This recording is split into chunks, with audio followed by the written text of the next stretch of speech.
Hello guys, आज मैं आपको हिस्ट्री पढ़ाऊंगा जो कि ये हिस्ट्री की पहली वीडियो है। ठीक है, आज हम पढ़ेंगे सिंधु घाटी की सभ्यता। सिंधु घाटी की सभ्यता तीन से चार पार्ट में होगी, जिसमें हम पहले सारे चैप्टर को कवर करेंगे। उसके बाद इस चैप्टर से रिलेटेड जितने भी सारे इंपॉर्टेंट क्वेश्चंस होंगे उनको करेंगे। तो चलिए स्टार्ट करते हैं। सिंधु घाटी की सभ्यता। सिंधु घाटी की सभ्यता, ठीक है। अब देखिए, इस सभ्यता के प्रथम अवशेष हड़प्पा नामक स्थल से प्राप्त हुए थे। इनकी इस सभ्यता सिंधु घाटी की सभ्यता के जो प्रथम अवशेष थे, सिंधु घाटी की सभ्यता के जो प्रथम अवशेष थे, ये कहाँ से प्राप्त हुए थे? हड़प्पा नामक स्थल से प्राप्त हुए थे। आपको याद रखना है कहाँ से प्राप्त हुए थे? हड़प्पा से प्राप्त हुए था। उसके बाद क्या है?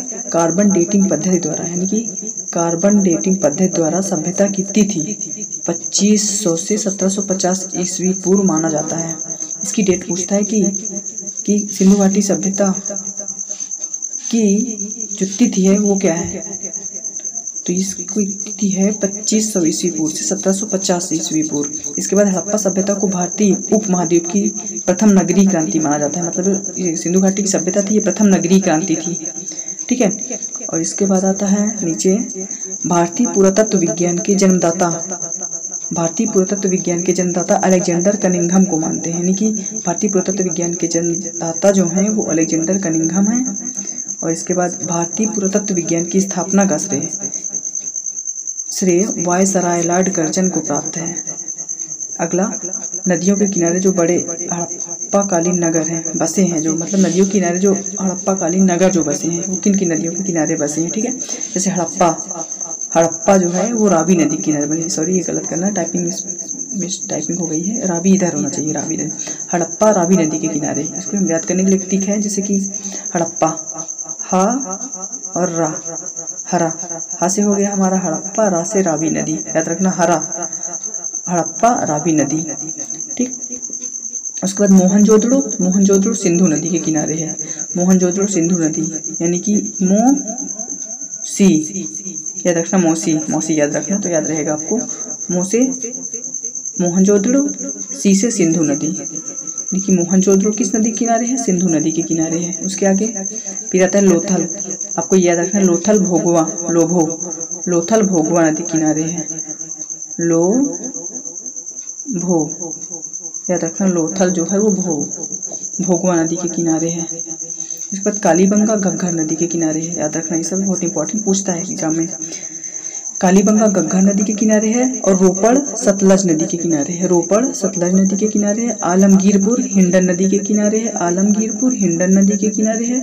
और कुड़ाल जो है वो सरस्वती नदी के किनारे है, ठीक है। कुड़ाल जो है वो सरस्वती नदी के किनारे है। और उसके बाद आता है बनवाली सरस्वती नदी के किनारे है। याद रखना, बनवाली सरस्वती नदी के किनारे है। और चंदहुदड़ो सिंधु नदी के किनारे, चंदहुदड़ो सिंधु नदी के किनारे है।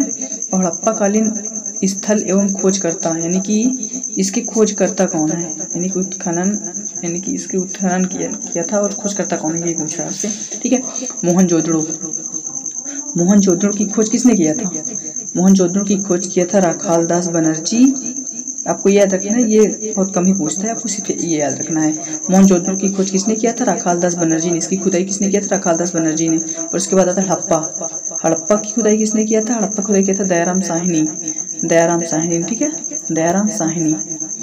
और उसके बाद क्या आता है?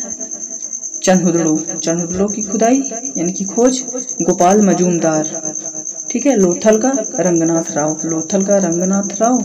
और कालीबंगा अमलानंद घोष।